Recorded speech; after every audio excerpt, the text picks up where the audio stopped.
नमस्कार। हमारी आज की कहानी है सास का घमंड बहू की अकल। मम्मी जी, कल मेरे पापा आ रहे हैं।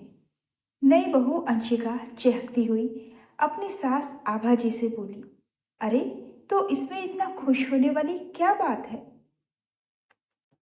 24 साल बिताए हैं तुमने अपने पापा के साथ। यहाँ तो तुम्हें आए 24 दिन ही हुए हैं। वैसे भी बहू हो तुम इस घर की, यूं बच्चों की तरह खुश होना शोभा नहीं देता तुम्हें। आभा जी ये बोल चली गई। मम्मी जी, 24 साल बिताए हैं पापा के साथ, तभी तो उनसे दूरी के ये 24 दिन 24 जन्मों से लग रहे हैं। आंखों में आंसू भर अंशिका बोली, पर उसे सुनने वाला वहां कोई ना था। पापा, इतना सारा सामान लाने की क्या जरूरत थी? अभी शादी में तो इतना खर्चा हुआ ही था। अगले दिन पिता के आने पर अंशिका उनके गले लगते हुए बोली, बिल्कुल सही कह रही है अंशिका। अरे, इतना सब कौन खाता है आजकल?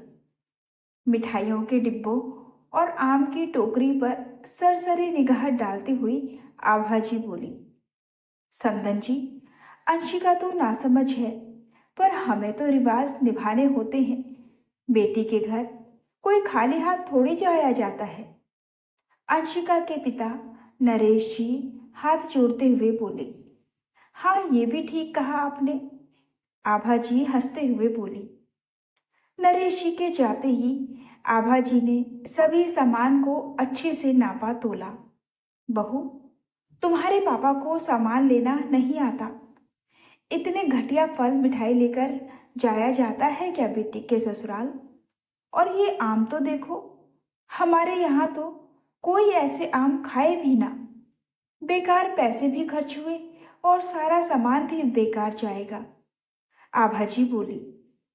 वो मम्मी जी, मेरी मम्मी तो है नहीं, तो पापा को जो सही लगा ले आई। अंशिका आंसू भरी आंखों से सास को देखते हुए बोली। कहना तो वो बहुत कुछ चाहती थी, पर पापा की दी सीख के कारण चुप थी। अगले दिन आभा जी को एक सत्संग में जाना था। अंशिका का पति प्रणय और ससुर प्रमोद जी फैक्ट्री चले गए। अंशिका को उसके पिता द्वारा लाई गई चीजों का आभा जी द्वारा किया गया अपमान रह रहकर याद आ रहा था। अचानक उसने कुछ सोचा और कैब बुक कर दी। अरे बहू, कहाँ से आ रही हो तुम? ऐसे पड़ोस में चाबी दे घूमने जाना तुम्हें शोभा देता है क्या? कुछ देर बाद अंशिका लौटी तो आभा जी बोली।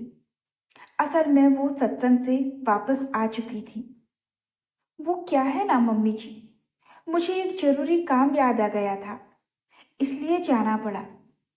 अंशिका मुस्कुराकर बोली। ठीक है, चलो अब खाना बना दो जल्दी से। इतने मैं आम काट देती हूँ।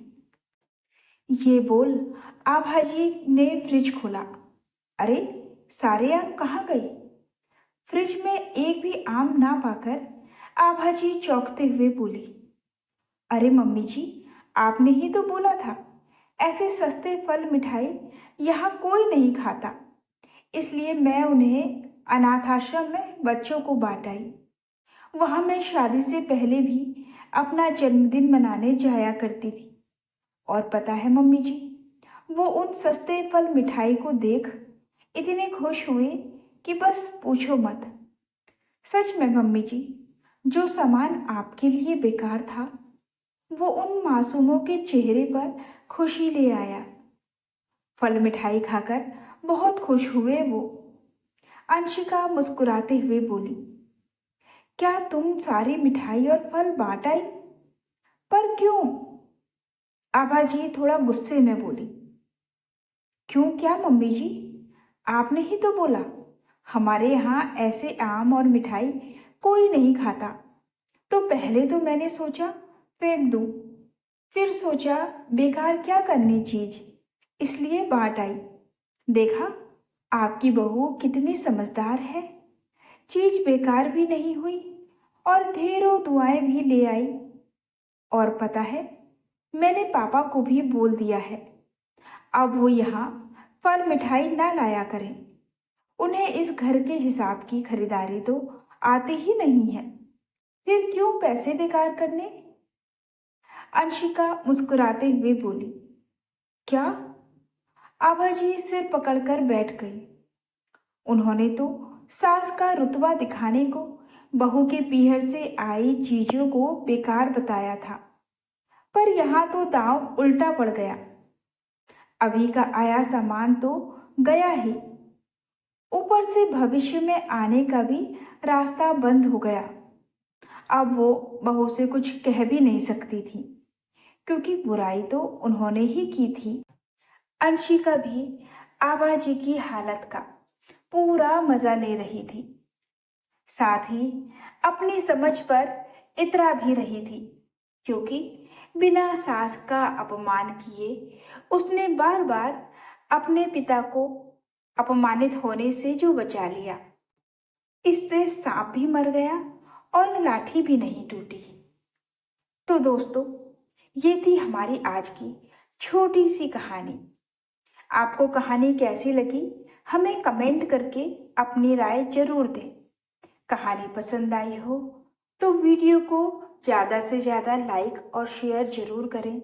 साथ ही हर रोज़ हमारी नई कहानी सुनने के लिए हमारे चैनल नीलम स्टोरीज वॉइस को सब्सक्राइब करना बिल्कुल ना भूलें। तो फिर मिलते हैं एक और नई कहानी के साथ। हमें अनुमति दीजिए। धन्यवाद।